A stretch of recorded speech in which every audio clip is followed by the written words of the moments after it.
লাগবো নাকি?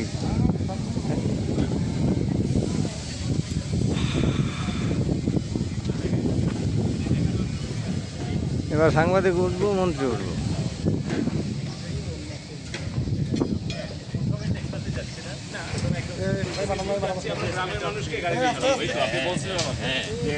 গ্রামের মানুষরা গাড়ি চালায় ধর প্রাইভেট স্কুলে যাবে।